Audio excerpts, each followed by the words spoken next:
कलकत्ता में आज भी घर घर में होम्योपैथी चल रही है। महाराजा रंजीत सिंह का एक सबसे प्यारा था उनका घोड़ा।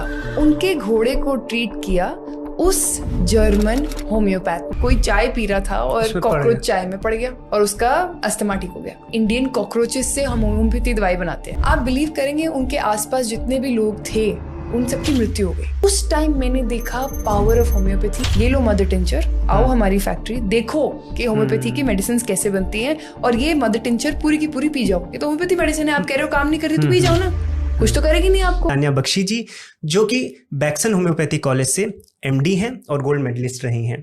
साथ में अगर आप तान्या जी के बारे में जानना चाहें तो ना केवल वो पब्लिश्ड ऑथर हैं बल्कि उनका जो ज्ञान है वो सोशल मीडिया प्लेटफॉर्म से अपने इंस्टाग्राम के माध्यम से भी लोगों तक पहुंचाती हैं, उन्हें जागरूक करती हैं।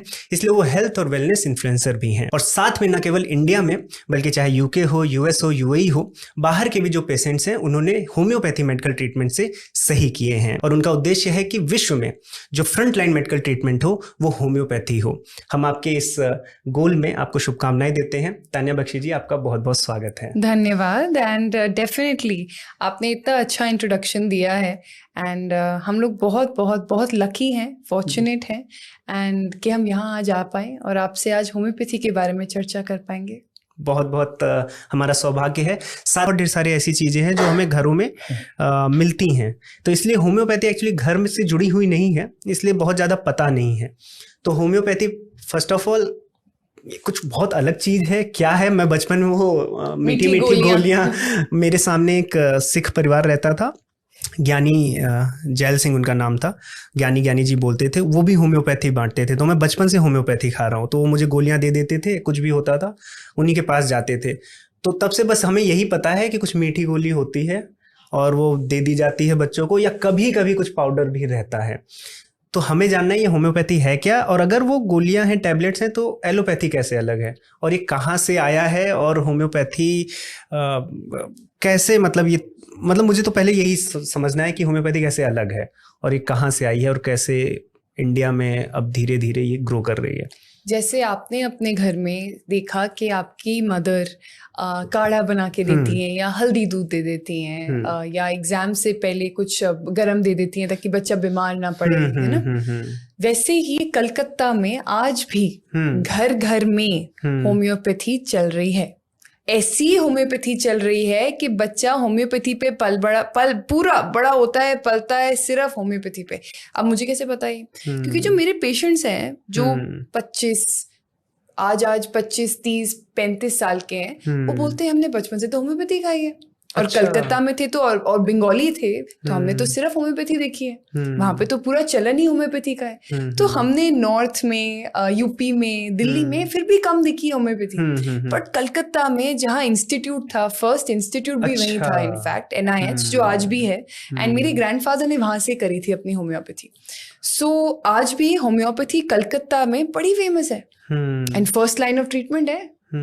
And first line of treatment का मतलब ये भी है कि बच्चा जो 1 साल का होता है, बड़े से लेकर होम्योपैथी लेते हैं। अब बात आती है होम्योपैथी काम कैसे करती है और है क्या। होम्योपैथी आई यहाँ इंडिया में जर्मनी से।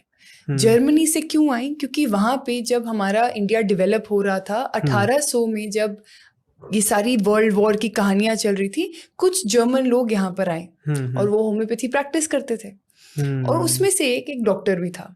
आपको महाराजा रंजीत सिंह के बारे में पता होगा।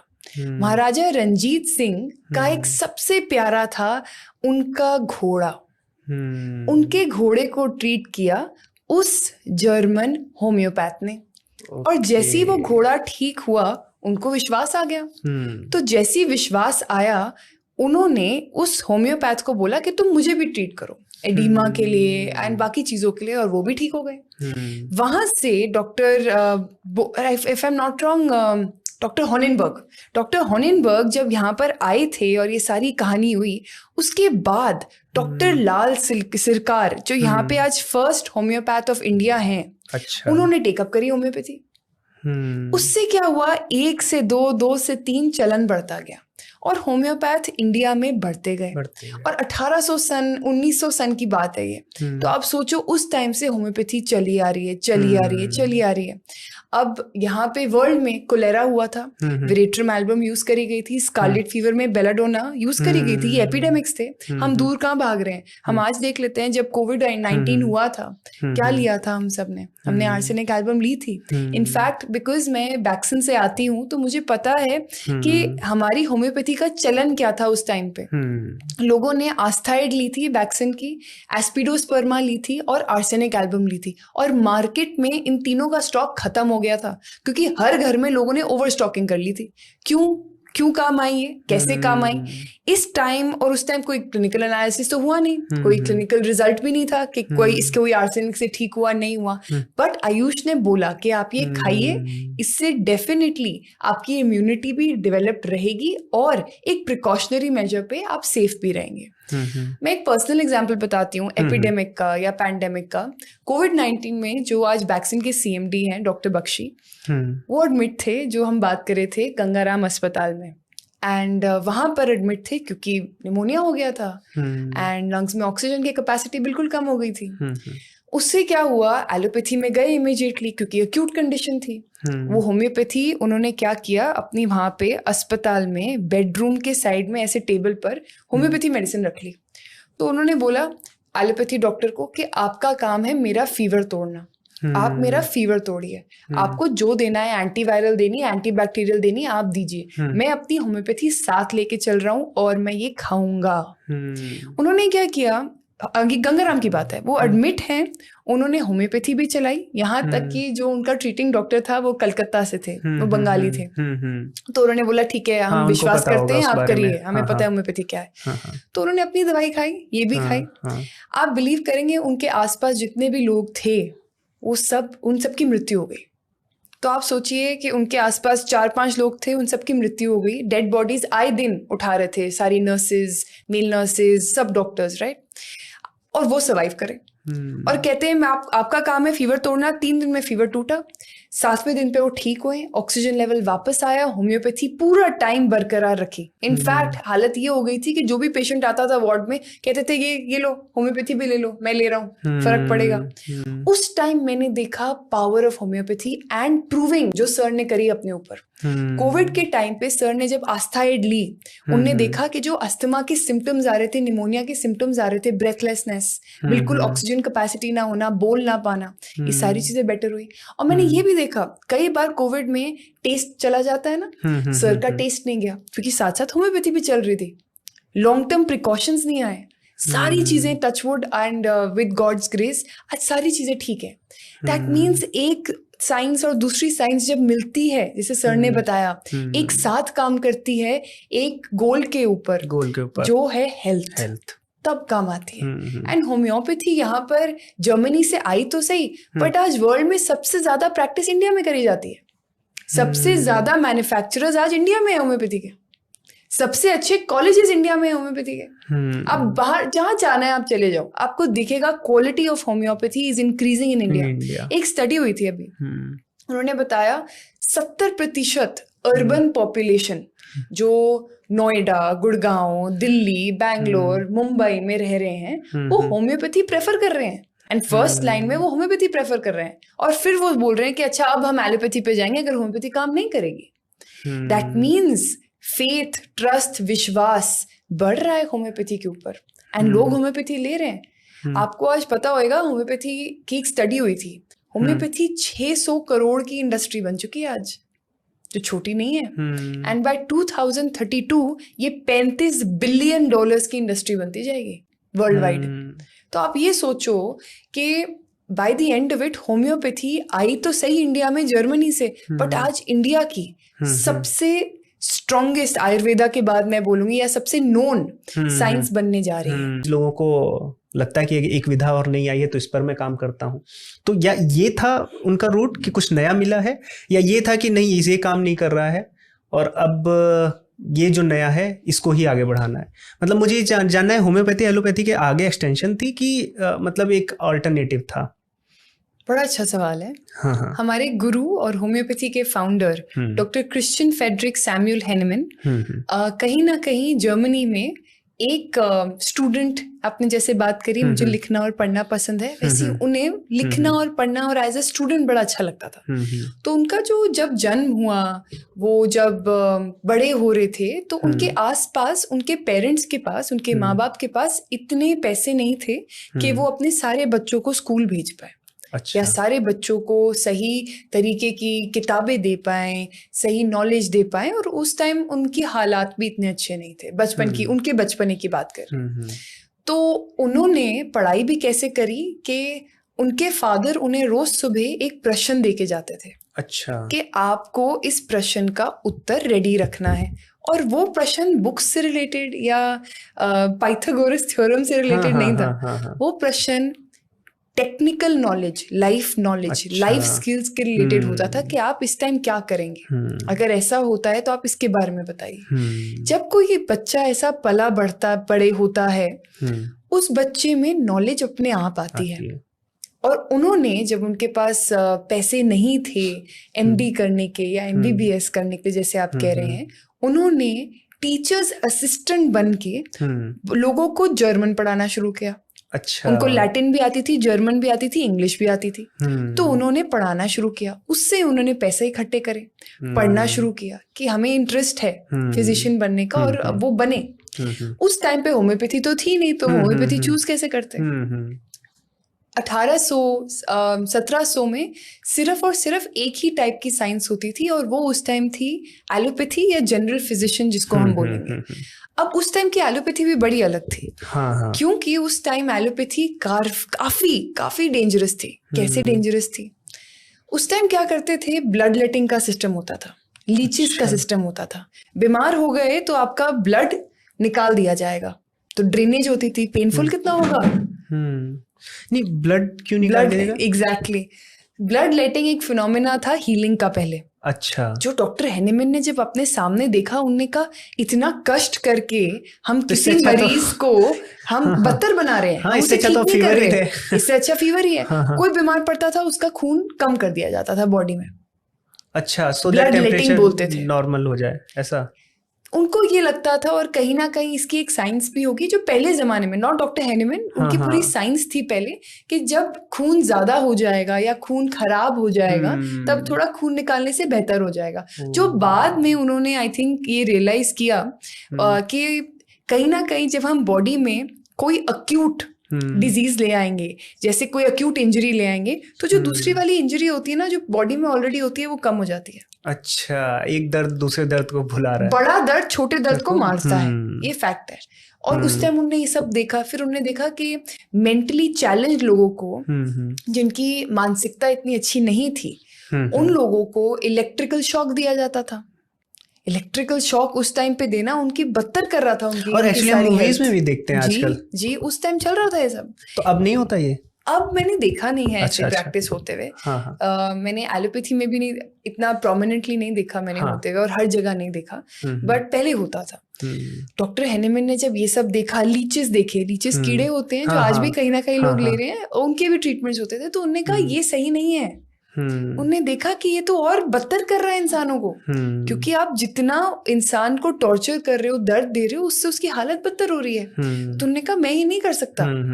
तो उन्होंने कहा ऐसा नहीं चलेगा। तो उन्होंने कैसे तैसे करके ये देखा कि गलत है। उसके बाद उन्होंने एक दिन सिंकोना बार्क खाई।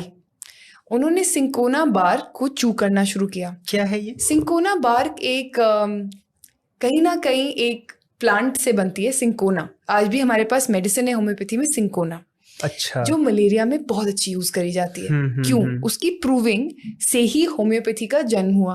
उन्होंने क्या किया, इस छोटी सी डंडी को चबाना शुरू किया।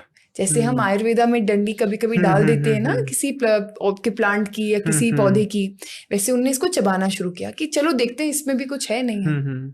जब उन्होंने देखा कि जैसे जैसे वो सिंकोना बार को कंज्यूम कर रहे हैं, उनका फीवर बढ़ रहा है, उनको रेस्टलेसनेस हो रही है, उनको शिवरिंग हो रही है। ये सारे सिम्टम्स मलेरिया के हो रहे थे उन्हें।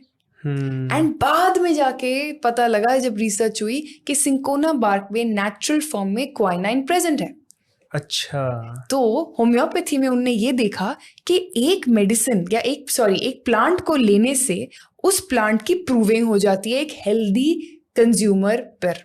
तो जब वो हेल्दी थे, कंप्लीटली हेल्दी थे, उन्होंने वो स्टेम ली और उससे उनको सिंकोना बार्क से फीवर शुरू हो गया। जैसे ही उन्हें बंद करी वो ठीक हो गए। तो उन्होंने नोटिस किया ये तो काम कर रही है और ये फीवर मेरे को दे रही है। दैट मीन्स अगर ये मुझे फीवर दे रही है तो ये फीवर ठीक भी करेगी। इस नोशन पे कि अगर ये एक हेल्दी प्रूवर में मुझे फीवर दे रही है तो यही औषधि मुझे फीवर में यूज करनी चाहिए। जब हाई ग्रेड फीवर कैसे होता है, आया होगा उनको? लॉ ऑफ सिमिलिया पे। अच्छा, ये पहले पढ़ाया जाता था क्या ये लॉ? नहीं, ये लॉ जन्मा ही डॉक्टर हैनेमन के बाद। अच्छा। ये लॉ पहले था ही नहीं। उन्होंने ये भी हो सकता है उन्होंने ऐसा सोचा हो कि जब ये फीवर दे रही तो मैं फीवर पे देखूं क्या असर कर रहा है। बिल्कुल। और ये कहीं ना कहीं एक फाउंडर के लिए ना एक पहला एंथुजियाज्म होता है, बट कहीं ना धीरे धीरे ये जो जोश और जज्बा होता है उनने बाकी लोगों में भी देखा। कैसे? आज अब अगर आप ब्लाटा ओरिएंटालिस की बात करो, जो इंडियन कॉकरोचेस से हम होम्योपैथी दवाई बनाते हैं, ठीक है? अच्छा। वो उसकी प्रूविंग कैसे हुई? उसकी प्रूविंग ऐसे हुई कि कोई चाय पी रहा था और कॉकरोच चाय में पड़ गया और उसका अस्थमा ठीक हो गया। ऐसे प्रूविंग हुई। थूजा की प्रूविंग कैसे हुई? पत्ता था, एक इंसान उस पे बैठा, उसके मस्से वगैरह सब ठीक हो गए।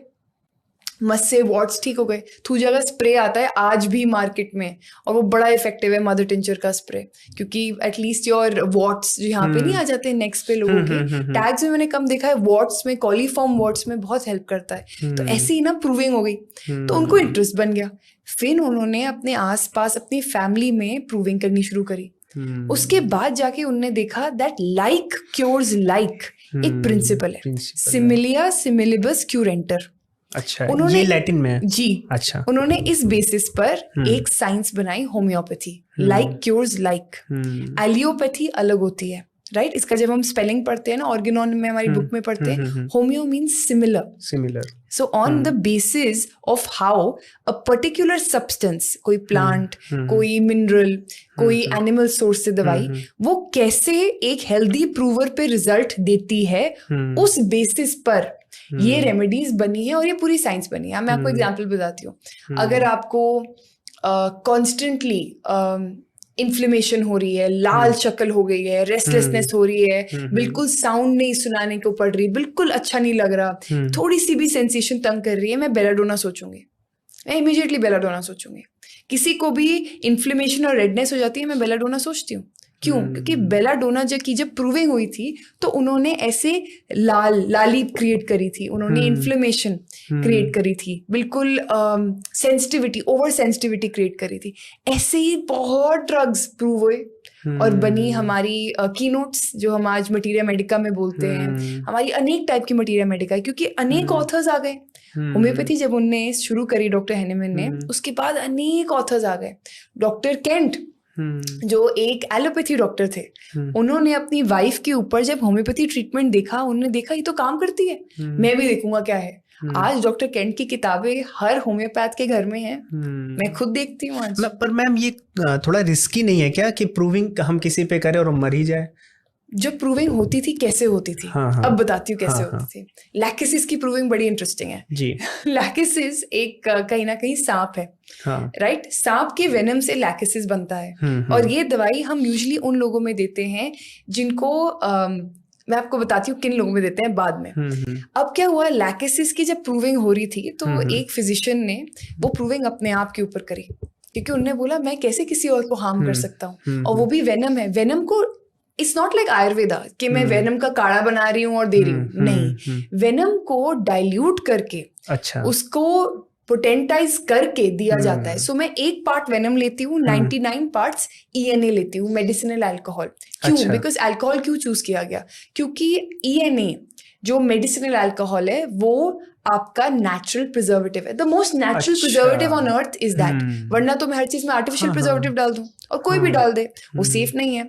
उसके 99 पार्ट्स लिए, इसका एक पार्ट लिया, फिर उसके बाद ये उसको जब 99 पार्ट्स लिए और एक पार्ट लिया, उसका एक चम्मच या एक ml जाके आगे लिया, एक पार्ट जाके आगे लिया, फिर 99। तो आप सोचो कितना डाइल्यूट किया कि सेफ हो। आज कोई भी अगर ब्लाटा देता है तो वो कॉकरोच का मिश्रण थोड़ी दे रहा है। आज कोई भी बेलाडोना देता है, नहीं देता, डाइल्यूशन दे रहे हैं, डाइल्यूशन दे रहे हैं, बिकॉज मदर टिंचर फॉर्म में बहुत रेयरली होम्योपैथ्स यूज करते हैं डाइल्यूशन, ताकि सेफ हो, तभी तो कंजम्पशन के लिए सेफ करी है। लैकेसिस की प्रूविंग में फिजिशियन ने लैकेसिस अपने ऊपर ली, कहते हैं वो जिंदगी भर क्लोज कॉलर नहीं पहन पाए। क्यों? क्योंकि लैकेसिस की प्रूविंग के टाइम ये हुआ कि उनको यहाँ पे सफोकेशन शुरू हो गई, कि मेरे को यहाँ पे सफोकेशन शुरू हो गया, वो बेहोश हो गए थे। अच्छा। तो जब ये हुआ उनके साथ तो उन्होंने देखा कि मुझे यहाँ पे नेक में इतना सफोकेशन क्यों हो रहा है, और ये कैसे टाइटनेस नहीं है कहीं ना, यहाँ पर टाइटनेस नहीं टॉलरेट कर पा रहे थे, इसके वजह से लैकेसिस की प्रूविंग हुई। और कहीं ना कहीं जब उनने ये प्रूविंग करी, आज लैकेसिस एक बहुत ही अच्छी रेमेडी है उन लोगों के लिए जिनको सफोकेशन होती है, या वो कॉन्स्टेंटली बड़े नेक्स नहीं पहन सकते, या उनके मेंटल सिम्टम्स भी आप देखेंगे मैच करने चाहिए, तभी वो रेमेडी लें। जब हम बात कर रहे थे हिस्ट्री की, और वहां से मैं एक प्रिंसिपल पता चला कि लाइक क्योर्स लाइक, तो वहां पे आपने फिर बताया था एक मेडिसिन थी जो वेनम से बनी है, तो फिर डाइल्यूशन की बात हुई, और ये जो डाइल्यूशन पे आज चर्चा चलती है कि इतना डाइल्यूट कर देते हैं, जो 200C की बात होती है उस पर आरोप लगता है कि उसमें तो होंगे ही नहीं, एटम्स या मॉलिक्यूल्स भी नहीं होंगे उस दवा के, तो वो कैसे काम करती है। मतलब ये प्रश्न रिसर्च मतलब जो साइंटिफिक टेम्परामेंट पे पूछे जाते हैं, तो वो मैं भी पूछूंगा, क्योंकि मुझे भी आपसे जानना है, क्योंकि ज़्यादातर यहाँ पर मैं देखता हूँ कि कुछ बातें ऐसी होती हैं जो समझ में नहीं आती हैं, तो आपसे मैं जानना चाहूँगा कि इस पर आपकी क्या राय है, या कुछ रिसर्च है। होम्योपैथी पे बहुत क्रिटिसिज्म है कि ये काम भी करती है या सिर्फ और सिर्फ प्लेसिबो है, क्या ये सिर्फ और सिर्फ अल्कोहल है या एक्चुअल में काम करती है, इतना डाइल्यूशन में कितना ही काम कर जाएगी, राइट। यहाँ पर मैंने ये ऑब्जर्व किया, और क्लिनिकल प्रूविंग हो भी चुकी है कि होम्योपैथी मेडिसिन को पानी में डाला गया, ऐसे पानी, ठीक है, और उन पानी को नैनो टेक्नोलॉजी द्वारा देखा गया, उस पानी का आकार बदल गया। दैट मीन्स अगर मैं एक मेडिसिन डाल रही हूँ उसका आकार बदला, दूसरी का अलग आकार था, हर मेडिसिन का एक अलग आकार था। ये स्टडीज जब बाहर आई तो देखा कि nanotechnology and nanoparticles द्वारा we can deduce that homeopathy काम करती है। एंड मैं आपको ये भी बता दूं, एल्बर्ट आइंस्टाइन ने बहुत पहले बोला था, और मैं ये कहते हैं ना, दिमाग और दिल से बांध के रखती हूँ, the future of medicine will be frequency medicine. Homeopathy is a frequency medicine, it acts on the basis of frequency. क्यों फ्रीक्वेंसी? क्योंकि हमारे फाउंडर ने एक law of vital force week के बारे में भी बताया था, थ्योरी ऑफ वाइटल फोर्स के बारे में। उन्होंने बताया कि हमारी बॉडी में जैसे आप इम्यूनिटी बोल लेते हो, आप इनर सेंस बोल लेते हो, वेलबींग बोल लेते हो, हम उसको वाइटल फोर्स बोलते हैं। वाइटल फोर्स एक ऐसा फोर्स होता है जो आपकी बॉडी को अलाइव रखता है और स्वस्थ रखता है। ये ना दिखता है, ना आप इसको फील कर सकते हो, ना ये कोई सिम्टम शो करता है वैसे, बट तो फाउंडर ने बोला कि हमें कोई मेडिसिन ऐसी क्रिएट करनी चाहिए जो ना दिखे, जो इंटरनली स्वस्थ भी बनाए, और कहीं ना कहीं इंसान को फील ना होते हुए भी विद जेंटल मैकेनिज्म वो ठीक भी हो। दैट इज वाई होम्योपैथी में डाइल्यूशंस बनी, और कहीं ना कहीं वो आप जो मीठी गोलियों की बात करते हो वो बने, क्योंकि मीठी गोलियों के द्वारा एक जेंटल ट्रांसमिशन ऑफ मेडिसिन है। मैं कौड़े सिरप्स नहीं दे रही, मैं कड़वे चीजें नहीं दे रही, मैं कोई हार्मफुल चीजें नहीं दे रही, मैं उसको डाइल्यूट करके सेव कर रही हूँ। Law of simplex, law of similia, you know, ये लॉ ऑफ मिनिमम, ये सारी बताती है, कार्डिनल प्रिंसिपल्स होते हैं होम्योपैथी में, जो ये बताते हैं कि होम्योपैथी मेडिसिन कैसे दी जाए। लॉ ऑफ मिनिमम का क्या मतलब है? डोज कम होनी चाहिए, 1 या 2 डोज में ठीक होना चाहिए इंसान, राइट।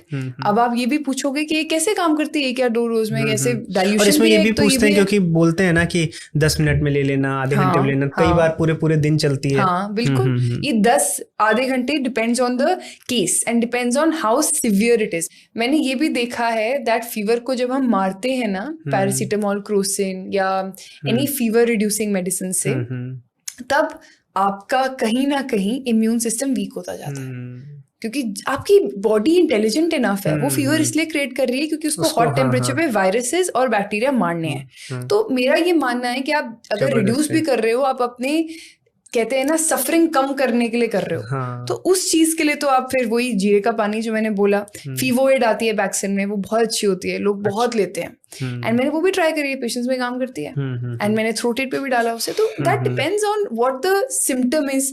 अब किसी को हेयर लॉस की प्रॉब्लम है तो मैं उसको हर 2 घंटे तो नहीं बोलूंगी ना, मैं तो उसको डोजेज स्टेपल फॉर्म में बोलूंगी ना। डिपेंड्स कि क्या सिस्टम है क्या नहीं है, उस पर बोला जा सकता है कि आपको ऐसे दवाई लें, ऐसे दवाई ना लें। बट डाइल्यूशन काम कैसे करती है? नैनो टेक्नोलॉजी द्वारा। होम्योपैथी प्लासिबो नहीं है। एक बहुत बड़े डॉक्टर ने जो आज डाइटिशियन भी हैं कहीं ना कहीं, उन्होंने पब्लिकली ये बोल दिया कि होम्योपैथी काम नहीं करती।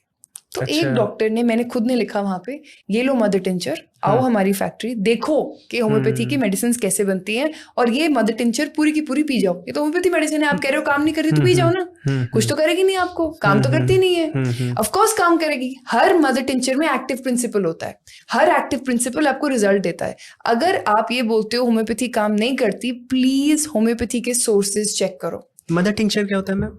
मदर टिंचर फर्स्ट सोर्स होता है। अच्छा। जो होम्योपैथी में होता है, जो सपोज मैंने रॉ मटेरियल लिया, मैंने प्लांट लिया, उस प्लांट को मैंने मैसरेशन परकुलेशन द्वारा मदर टिंचर में कन्वर्ट कर दिया।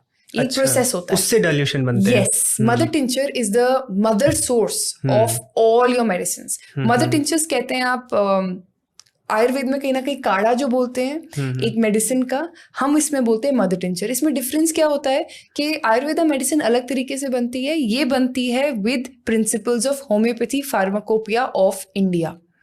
उसमें ये भी बताया जाता है कि आपके कितने हैवी मेटल्स हैं उस प्लांट में, आपको यूज करना चाहिए नहीं यूज करना चाहिए, प्योरिटी कितनी है, आपकी TLC कितनी है, आपका अगर आप रोजमेरी यूज कर रहे हो उसमें रोजमैरिक एसिड कितना है, जबरंडी यूज कर रहे हो, जबरंडी जो एक्टिव प्रिंसिपल है कितना है, अगर स्ट्रोपैंथस यूज कर रहे हो तो उसमें कितना एक्टिव प्रिंसिपल है। ये सारी हर्ब्स है ना कहीं ना कहीं। और ये मदर टिंचर भी प्रिस्क्राइब की जाती है कभी? जी, बहुत अच्छी तरीके से। और ये जो आरोप उठते हैं मदर टिंचर पे भी उठते हैं कि क्या कि प्लेसिबो का? मदर टिंचर पे नहीं उठते और उठ भी नहीं सकते। कई लोग बोलते हैं कि आरोप ऐसे उठते हैं कि होम्योपैथी तो डाइल्यूशन होती है और मीठी गोलियां होती है, मदर टिंचर थोड़ी होती है। नहीं, मदर टिंचर पार्ट होता है होम्योपैथी का, एक ऐसा पार्ट होता है जिससे पूरी होम्योपैथी साइंस निर्भर है। आज मेरे पास मदर टिंचर नहीं है, मैं उसको उस पर डाइल्यूशन नहीं बना सकती। दैट इज व्हाई आप हर क्लिनिक में देखेंगे मदर टिंचर। जो क्वेश्चन उठ रहा है डाइल्यूशन पे, तो उसका आंसर मदर टिंचर से देना सही है क्या? कहीं ना कहीं सही भी है, but also nano technology is the future. आप देखो, एक एक मेडिसिन पानी में डाल के नैनो टेक्नोलॉजी द्वारा उसको स्टडी किया गया है, देखा गया है कि पल्सेटिला का स्ट्रक्चर अलग होता है पानी में और बेलाडोना का अलग होता है। अच्छा। और सारी डिफरेंट पोटेंसीज में स्टडी करा गया है। और अगर काम नहीं कर रही होती तो कस्टमर बेस नहीं होता, अगर कस्टमर बेस नहीं होता और ठीक नहीं हो रहे होते तो साइंस खत्म हो जाती। आज आप बिलीव करोगे, मेरे को नहीं पता आयुर्वेदा में कितनी दवाइयां इंडिया से आती हैं, बाहर से आती हैं। होम्योपैथी में हर कॉन्टिनेंट कंट्री से आती है दवाइयां, बिकॉज हम जब वैक्सीन में देखते हैं रॉ मटेरियल हर जगह से आती है। दवाइयों का मतलब रॉ मटेरियल एंड हर जगह से आती है। अब जैसे स्ट्रोपैंथस बेलाडोना है, वो कहीं ना कहीं यूके से आ रही है। क्यों वो यूके से क्यों आ रही है? क्योंकि वहीं पे बनती है, वहीं से सोर्स्ड है। आप कैलेंडुला फ्लावर्स देखो, वो कहाँ से आते हैं? इंडियन कॉकरोचेस कहाँ से आते हैं? वेनम कहाँ से आता है? आपका एपिस बी कहाँ से आती है? एक एपिस एक पर्टिकुलर बी ही है और वो बी यहाँ पे थोड़ी मिलेगी। हाँ, अगर ये मतलब प्लेसिबो ही होता या फिर इतनी मेहनत करने की इतनी मेहनत की जरूरत क्या होती? मैं तो कुछ भी बना के दे देती आगे, वो काम कर जाता, नहीं करता, फिर आपको दिखता। बट जो चीज काम करती है उसके रॉ मटेरियल को बैक ट्रैक करो कि वो कहाँ से सोर्स्ड है। हमें तो पता है, हम रोज की अपने QC में देखते हैं कि कितने रॉ मटेरियल्स फेल हो जाते हैं क्योंकि उसमें वो एक्टिव प्रिंसिपल होता ही नहीं है। और जब वो फेल होते हैं तो हमारी रिस्पॉन्सिबिलिटी बनती है as brand owners, as responsible homeopathy industry people, that हम वो मेडिसिन ना बनाएं और उसको आगे ना दें और उस रॉ मटेरियल को डिस्कार्ड करें। आपके वर्ल्ड में आज मैं ये भी बता दूं, बहुत कम ऐसे मैन्युफैक्चरर्स रह गए हैं जो आपको सप्लाई दे सकते हैं और अच्छी सप्लाई दे सकते हैं for raw materials. That means हमारे वर्ल्ड का फ्लोरा फौना खत्म हो रहा है। एंड जितना फ्लोराफोना खत्म होएगा उतना होम्योपैथी में इम्पैक्ट भी होगा। ऑब्वियस सी बात है, इसलिए शायद हम डाइल्यूशंस बना लेते हैं ताकि कहीं ना कहीं चल जाए, क्योंकि डाइल्यूशन में हम डाइल्यूट कर लेते हैं ना, ये 1 पार्ट लेके। बट ये फैक्ट है, that is why greenhouse technology is something that we are working on at Bakson, कि हम अपने आप ही ये हर्ब्स ग्रो करें एंड हाइड्रोपोनिक हर्ब्स ग्रो करें, जो हम अपने आप यहाँ पे पानी द्वारा, सनलाइट द्वारा बनाएं, अच्छा न्यूट्रिशन हो और फिर हम आगे यूज कर पाए। बिकॉज अगर कहते हैं ना पुराने जमाने में अपनी खेती अपना खाना, अपनी गायें अपना दूध, वो सिस्टम आई थिंक आज आना जरूरी है होम्योपैथी में, बिकॉज आपके हर्ब्स पैरामीटर्स पास नहीं कर रहे हैं। आपको पता है, जब मैंने अपने क्वालिटी पर्सन से इस हफ्ते बात करी थी बैक्सन में, उन्होंने मुझे एक चीज बोली, मैंने कहा आप HPI द्वारा सारी चीजें देखते हो, homeopathy pharmacopoeia of India? She said बिल्कुल भी नहीं, मैं HPI भी देखती हूँ, मैं HPUS भी देखती हूँ। जो होम्योपैथी फार्माकोपिया ऑफ US है वो क्या कहती है, जो होम्योपैथी फार्माकोपिया ऑफ यूरोप है वो क्या कहती है। हर कंट्री की अपनी अपनी फार्माकोपिया है जिसके द्वारा एक प्रोसेस बन जाता है। Yes, this is a principle on what every industry today और every industry today should run, और every company in homeopathy should run like that. And this qualifies your medicine to be international standards द्वारा। We must have that. Doctor है तो उन्होंने ही मुझे बताया कि सोरा syphilis साइकोसिस भी कुछ होता है, मायाज़ बोलते हैं, मियाज़ बोलते हैं, मुझे नहीं पता है। तो आप मुझे बताएं, क्या ये पैरेलल है कि वो कुछ अलग ही है? आपकी पत्नी ने बिल्कुल सही बताया है। अच्छा, इनफैक्ट मैं भी यही बोलने वाली थी और सोशल मीडिया पे भी इन्हीं चीज़ों के बारे में बताना चाह रही थी कि जैसे ही हम वात पित्त कफ की बात करते हैं आयुर्वेदा में, वैसे ही बहुत ही सिमिलर नोट पे हम बोलेंगे होम्योपैथी में भी 3 मियाज़म होते हैं। जब doctor Samuel Hahnemann chronic diseases के ऊपर स्टडी कर रहे थे तो उन्होंने देखा कि क्रॉनिक डिजीजेस में कई अन्य प्रकार के सिम्टम मिल रहे हैं हमें। कहीं पूरे डिस्ट्रक्शन हुई है, खराब हुआ है, अबनॉर्मैलिटीज हो गई हैं, स्ट्रक्चरल चेंजेस हो गए हैं। कई ऐसे स्टेज में पेशेंट आ रहे हैं जहाँ सिर्फ अक्यूमुलेशन हो रही है, जहाँ सिर्फ हमें ग्रोथ दिख रही है, ओवर ग्रोथ दिख रही है, ओवर अक्यूमुलेशन दिख रही है। कई लोग सिर्फ इन्फ्लेमेशन लेके आ रहे हैं, तो मैं क्रॉनिक डिजीजेस को समझू कैसे?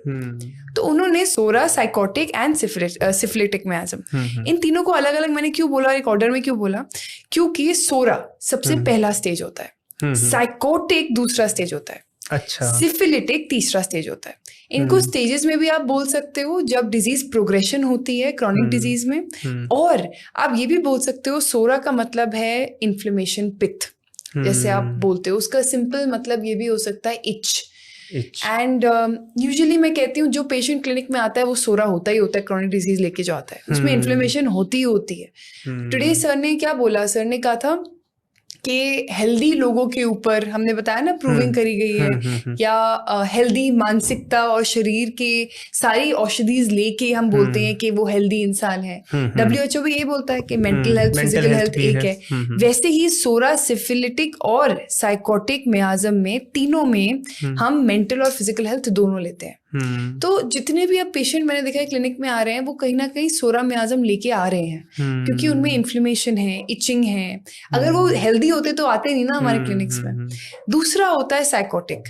सोरा के बाद यूजुअली हम देखते हैं ओवर ग्रोथ, ओवर एक्यूमुलेशन होती है, ट्यूमर्स हो गए, ग्रोथ्स हो गई, ये सारी चीजें, हार्ट का साइज में बढ़ना जैसे सर ने बताया, ये सारी चीजें साइकोटिक के अंदर आती हैं। ये मियाज़म्स हैं। थर्ड हो गया आपका सिफिलिटिक मियाज़म, जिसका मतलब है डिस्ट्रक्शन। पूरी तरीके से स्ट्रक्चरल चेंजेस आने लग जाते हैं, सारी टिश्यूज, फेशियाज में डीपेस्ट लेवल पे जब डिस्ट्रक्शन होती है तो हम सिफिलिटिक मियाज़म बोलते हैं। उसी प्रकार से दवाइयां भी तीनों मियाज़म में डिवाइड होती गई। सोरा में एंटीसोरिक किंग सल्फर बन गया, साइकोटिक में थूजा बन गया, एंड सिफिलिटिक में और अदर मेडोराइनम, सिफिलाइनम, कितनी अनेक दवाइयां बन गई। एंड हमने इन तीनों चीजों से ये सीखा, इन तीनों मियाज़म से, आज होम्योपैथ बिलीव करे ना करें या वो प्रैक्टिस करे ना करें, हमने ये देखा कि जो पेशेंट क्रॉनिक डिजीज का आएगा उनमें 3 स्टेजेस होंगी ही होंगी। या तो वो एक लेके आएगा और 2 आपके सामने बनाएगा, या तो वो तीसरे पे आएगा और आपको उसे ठीक करना होगा। इससे क्या हुआ कि क्रॉनिक डिजीज को स्टडी करना आसान हो गया। अब अगर मैं सोरा की बात करूं या सिफिलिटिक या साइकोटिक मियाज़म की बात करूं, आप एक नॉर्मल इंसान से पूछिए कि उसकी प्रॉब्लम्स क्या है, उस बेसिस पर डॉक्टर्स इन तीनों मियाज़म में से रेमेडी चूज कर लेते हैं और रेमेडी दे देते हैं। एंड यहाँ बहुत सिमिलर है आयुर्वेद से होम्योपैथी, बिकॉज ये 3 मियाज़म हमारे कहते हैं ना मूल मंत्र हैं। इसके बेसिस पर ही हम क्रॉनिक डिजीज में ट्रीट कर सकते हैं। अब जैसे सोराइसिस होता है, एक्जिमा होता है, उस टाइम पे मैं देखूंगी अगर सोराइसिस में बिल्कुल खून निकल रहा है, बिल्कुल स्किन दिख रही है, पस हो गई है, बिल्कुल खत्म हो गया है, मैं वो मानूंगी सिफिलिटिक। जब सिर्फ शुरू होता है तब होता है सोरा। तो ये एक पैटर्न है जो हमें ऑब्जर्वेशन के तौर पे दिया जाता है, उसके बेसिस पे हम देखते हैं कि क्या किसको सूट करेगा। और इसमें भी क्या कुछ ऐसी लॉजिकल रीजनिंग है कि 3 ही क्यों ऑब्जर्वेशन हुई है, या फिर मतलब जो ऑब्जर्व हुआ कि ये 3 तरह की चीज है, चौथा कुछ ऐसा नहीं मिला? इसके पीछे कुछ एक नया था होम्योपैथी में आया था, ट्यूबरकुलर मियाज़म।